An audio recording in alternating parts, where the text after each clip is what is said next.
என்ன ஆகும்? தீபி, ப்ரோ அக்கா வந்துட்டாங்க, நீங்க செத்தீங்க. உன்னை உள்ள இருக்கிற சோப்பெல்லாம் அடுக்கி வைக்க சொன்னல, இங்க நின்னு என்ன பண்ணிட்டு இருக்க? இல்ல மைனி, அடுக்கலாம் தான் போனேன். அதுக்குள்ள கஸ்டமர் வந்துட்டாங்க, அதான். அப்படியா? உங்களுக்கு என்ன வேணும்?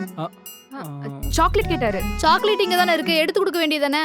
அதை எடுத்து கொடுக்கறதுக்குள்ளதான் நீங்க வந்துட்டீங்களே. அதான தங்கச்சிக்கா? சும்மா இருடா. சரி, நானும் குரு போய் அடுக்கி வச்சிட்டு இருக்கோம், நீ வியாபாரத்தை கவனி. வாடா. தங்கச்சிக்கா. குத்துனேனோ, போடா. சாக்லேட். இந்தாங்க. என்ன பயந்துட்டீங்களா? பயமா? என்ன பார்த்தா பயந்த மாதிரியா இருக்கு. உங்க அப்பனே வந்தாலும் நான் எல்லாம் பயப்பட மாட்டேன். எங்க அப்பா வரது இருக்கட்டும், எங்க சின்ன அண்ணன் வரதுக்கு முன்னாடி சாக்லேட்டுக்கு காசு கொடுத்துட்டு கிளம்புங்க. வரேன். வராதீங்க. உங்க கடையில் இந்த சாக்லேட் விற்கிற வரைக்கும் நான் திரும்ப வருவேன். பாய். ஆச்சி மசாலா வழங்கும் சாலினி ஸ்டோர்ஸ் டேஸ்டி பார்ட்னர் உங்கள் ஸ்கி ஐஸ்கிரீம்.